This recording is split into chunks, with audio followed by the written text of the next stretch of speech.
बिहार और मिथिलांचल की हर खबर देखने के लिए यूट्यूब चैनल सर्च करें, सब्सक्राइब करें और बेल आइकन दबाएं।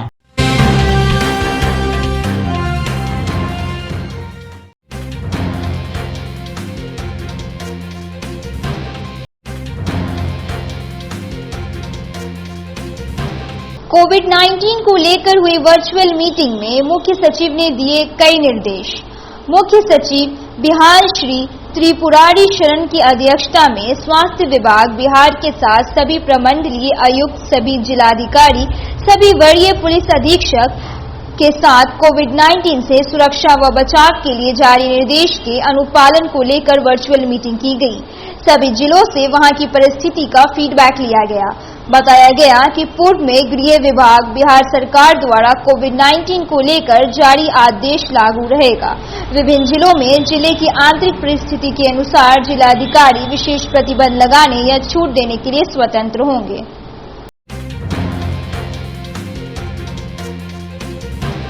भारत के WHO के प्रतिनिधि ने टीकाकरण, वंडर ऐप एवं बाढ़ राहत कार्य का लिया जायजा। भारत में विश्व स्वास्थ्य संगठन WHO के प्रतिनिधि डॉक्टर रोड्रिगो एच ऑफ्रिन ने अपने क्षेत्रीय पदाधिकारियों डॉक्टर सुब्रमण्यम BP, विश्व स्वास्थ्य संगठन के बिहार और झारखंड के क्षेत्रीय टीम लीडर डॉक्टर उज्जवल प्रसाद, पटना और दरभंगा के उप क्षेत्रीय टीम लीडर एवं डॉक्टर वाशवराज कार्तिक, निगरानी चिकित्सा अधिकारी दरभंगा के साथ दरभंगा के हनुमान नगर प्रखंड के सिरीनिया बांध अवस्थित बाढ़ राहत कैंप का भ्रमण कर बाढ़ राहत कार्य, कोविड टीकाकरण, बच्चों को नियमित टीकाकरण, वंडर ऐप का क्रियान्वयन एवं बच्चों की पढ़ाई लिखाई, भोजन इत्यादि के साथ साथ शिविर में रहने वाले लोगों को कौन कौन सी सुविधा प्रदान की जा रही है, इसकी विस्तृत जानकारी ली।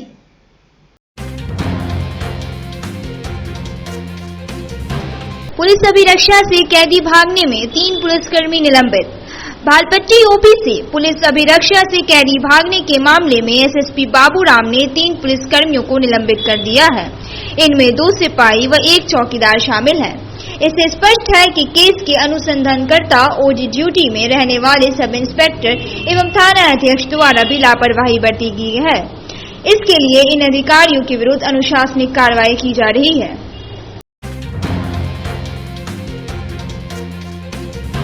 आतंकी हमले को लेकर दरभंगा स्टेशन अलर्ट, GRP और RPF लगातार कर रहे यात्रियों के सामान के साथ ट्रेन की चेकिंग।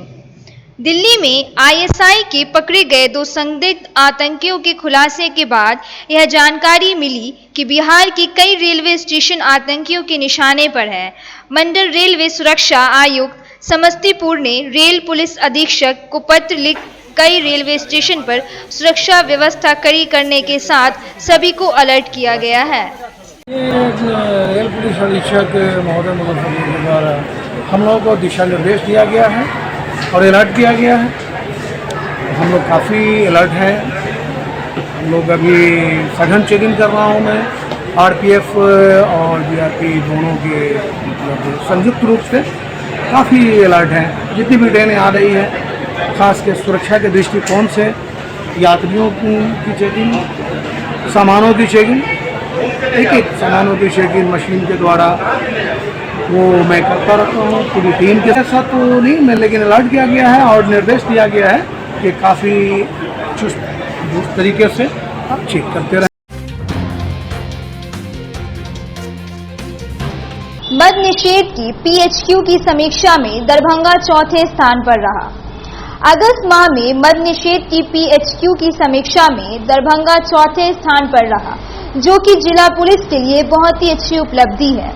इसमें निर्णय, शराब बरामदगी, विनिष्टीकरण, राज्य के अंदर तथा बाहर की अभियुक्तों की गिरफ्तारी, राजसात, पटना नियंत्रण कक्ष से सूचना पर सफलता आदि बिंदुओं पर प्रदर्शन के आधार पर रैंकिंग की जाती है। यह टीम वर्क के कारण हुआ है। सभी लोगों के द्वारा अच्छे करने का परिणाम है। सर्वश्रेष्ठ काम करने वाले 3 थाने सिंगवाड़ा, मनीगाछी, बहेरा को पुरस्कृत किया जाएगा।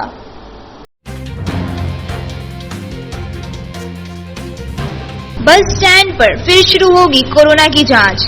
मधुबनी रेलवे स्टेशन पर स्वतंत्रता सेनानी एक्सप्रेस के अलावा विभिन्न ट्रेनों से उतरे यात्रियों में से रैपिड टेस्ट में 37 लोगों में कोरोना पॉजिटिव पाए जाने से स्वास्थ्य महकमे में हड़कंप मच गया है। उधर बस से दरभंगा पहुंचने वाले यात्रियों के माध्यम से जिले में कोरोना का खतरा एक बार फिर बढ़ सकता है। कई यात्री दिल्ली से बस का सफर कर यहां पहुंचते हैं। जानकारों का कहना है कि कोरोना की रोकथाम के लिए बस स्टैंड पर यात्रियों की रैंडम टेस्टिंग जरूरी है।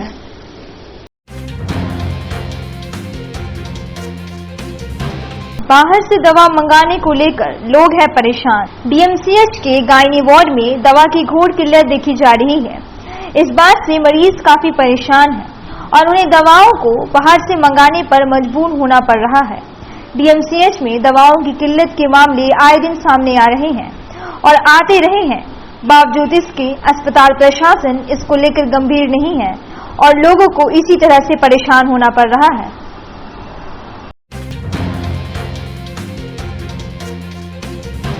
हायाघाट थाना अध्यक्ष को किया निलंबित। एसएसपी बाबूराम ने हायाघाट थाना प्रभारी को गलत तरीके से पैसे लेने के आरोप में निलंबित कर दिया है। एसएसपी ने बताया कि हायाघाट थाना अध्यक्ष मोहम्मद तारिक अनवर अंसारी पर पैसा लेन देन का आरोप था। आरोप सत्य पाने पर उन्हें निलंबित कर दिया गया है।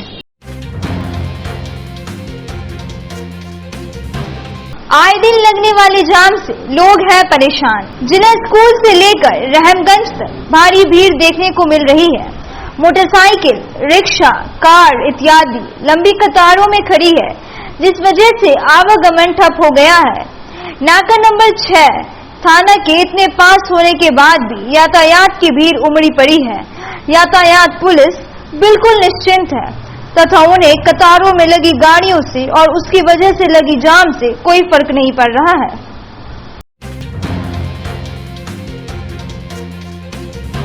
आए दिन जाम से परेशान हैं लोग। पंडासराय में लगातार कई घंटों तक जाम की समस्या रहती है। इसके लिए जनता बार बार आक्रोश में है। प्रशासन इसको लेकर थोड़ी भी गंभीर नहीं है। आए दिन लोगों को हर रोज की तरह ही जाम का सामना करना पड़ता है।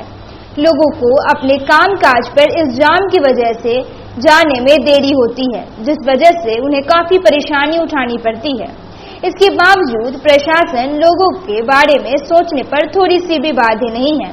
प्रशासन लोगों की इस समस्या से निजात दिलाने को लेकर कोई भी दिलचस्पी नहीं ले रही है। क्या कहा जाए इस जाम के बारे में? यहाँ तो हमेशा जाम लगा रहता है। सरकार इस तरफ कोई ध्यान देती नहीं है, न ही रेल प्रशासन का इस तरफ कोई हो जो यहाँ पर फ्लाईओवर या अंडरपास कुछ ऐसा बना दे ताकि जाम लोड गाड़ी प्रेशर जो है सड़क पे बहुत ज़्यादा है। जिस तरह से हम लोग की अर्थव्यवस्था बदली है उस हिसाब से तो यहाँ पर सब कुछ ज़्यादा हो गया। यहाँ पे कि यहाँ पे गाड़ियाँ चाहे स्कॉर्पियो मतलब ट्रैफिक पुलिस यहाँ रहती है, लेकिन एक ट्रैफिक पुलिस के हवाले आप कर दीजिएगा, इतनी बड़ी भीड़ तो संभव नहीं है सर। प्रशासन इसके लिए कुछ नहीं करता। यहाँ होनी चाहिए व्यवस्था। अभी जैसे की स्थिति देख रहे हैं, अगर प्रशासन होती तो इस तरह की जाम नहीं लगी रहती है। लंबी जाम दोनों साइड लगी रहती है। 21 सितंबर से अश्विन कृष्ण पक्ष का आरंभ हो चुका है, जो 21 सितंबर से लेकर 6 अक्टूबर तक रहेगा। पितृपक्ष में श्रद्धा क्रम होता है, जिसमें तर्पण प्रमुख है। शास्त्रों में बताया गया है कि इस पक्ष में पितरों का तर्पण और श्रद्धा किया जाना चाहिए। नवरात्र को जैसे देवी पक्ष कहा जाता है, उसी प्रकार अश्विन कृष्ण पक्ष से अमावस्या तक को पितृपक्ष कहा जाता है।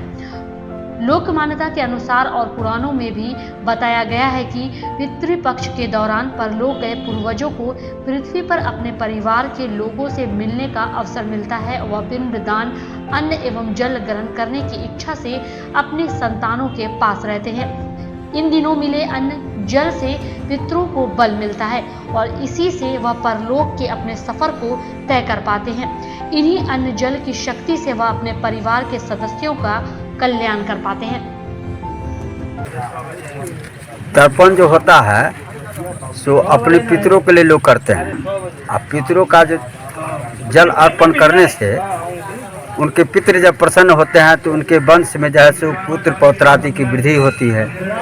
देवता कहता है कि हमारी पूजा से पहले आप अपने पितरों का पूजन कीजिए। आपका पितर अगर प्रसन्न रहेगा तो हमको भी जल फूल प्रसाद जो चढ़ाएगा हम भी ग्रहण करेंगे। इसलिए पितृ का पूजन बहुत अनिवार्य है, क्योंकि आप घर से जब चलते हैं पितृ तर्पण करने के लिए, तो आपके जितने भी पितृ हैं आपके दरवाजे पर जो है सो आपका जो है सो राह देखते रहते हैं कि हमारे वंशज जो हैं वो कहाँ जा रहे हैं। और वो आप जब नदी के किनारे आते हैं तो आपके साथ ही वो चले आते हैं, और जब उनको आप जल देते हैं तो वह प्रसन्न होकर के पितृ जो है सो अपने लोग को चले जाते हैं। डीएमसीएच से लापता मरीज 2 दिन बाद मिला। बिहार मिथिला न्यूज से बातचीत में समता पार्टी के राष्ट्रीय महासचिव उदय मंडल ने बताया कि वे खासकर डीएमसीएच प्रभारी से त्रिलोक पंडित नामक व्यक्ति जो कि इमरजेंसी वार्ड से गायब हो गया है उसको लेकर अस्पताल प्रशासन से उस गायब हुए व्यक्ति के बारे में जवाब देने की बात करेंगे। जवाब न मिलने पे वो लोग अस्पताल प्रशासन के खिलाफ धरना पर भी बैठेंगे। इस संबंध में त्रिलोक के पुत्र अजय पंडित ने बताया कि उनके पिता उच्च रक्तचाप से पीड़ित थे। अजय ने बताया कि देर रात जब उनकी आंख लग गई तो उन्होंने पाया कि उनके पिता बेड पर से गायब हैं। इसको लेकर काफी खोजबीन हुई लेकिन उनका पता नहीं चल सका। हालांकि अस्पताल उपाधीक्षक डॉक्टर बालेश्वर सागर ने पुलिस को मामले की सूचना देने की बात कही। इधर मरीज के मिल जाने से परिजनों ने राहत की सांस ली। मेरा नाम उदय मंडल हुआ और मैं समता पार्टी का राष्ट्रीय महासचिव हूँ। आज हम लोग समता पार्टी का एक प्रतिनिधि मंडल डीएमसीएच का दौरा करने आया है और खास करके यहाँ के जो प्रभारी है उनसे आज हम लोग मिलने आए हैं। यहाँ पर एक पेशेंट एडमिट हुआ था त्रिलोक पंडित नाम का। कितने तारीख को? वो हुआ था कम से कम आज से 4 दिन पहले जो है वो गायब हो गया है। लेकिन कौन से वार्ड से गायब हुआ है? वार्ड नंबर 1 से गायब हुआ है, इमरजेंसी वार्ड से। उसका सारा डॉक्यूमेंट हमारे पास है। कल हमारे पार्टी के कुछ कार्यकर्ता सब आकर के यहाँ पर बात करने आए थे, लेकिन उनको जो है किसी तरह का जवाब नहीं दिया गया और उनके परिजन भी पूछने के लिए आए थे तो उनको भी कोई संतुष्टि जो है संतुष्ट पूर्वक जवाब जो होना चाहिए हॉस्पिटल प्रशासन के द्वारा वो नहीं दिया गया है। मुझे जैसे ही सूचना मिली मैं तुरंत वहाँ से पटना से आज मैं यहाँ पर डायरेक्ट डीएमसीएच का दौरा करने आया हूँ और जैसा भी होगा जो भी होगा हमें हॉस्पिटल प्रशासन जवाब दे या नहीं तो हम लोग धरना पर बैठेंगे या नहीं तो हम लोग हॉस्पिटल प्रशासन के खिलाफ एक्शन लेंगे। एनएच किनारे विकसित हो रहा नया दरभंगा। दरभंगा में हवाई सेवा शुरू होने के बाद एनएच 57 के किनारे नया दरभंगा विकसित होने लगा है। एनएच के दोनों किनारे कई होटल, मार्केट, अपार्टमेंट और निजी आवास का निर्माण तेजी से चल रहा है। इससे बड़ी संख्या में मजदूर, राजमिस्त्री, इंजीनियर, प्लम्बर, बिजली मिस्त्री आदि को भी रोजगार उपलब्ध हो रहा है।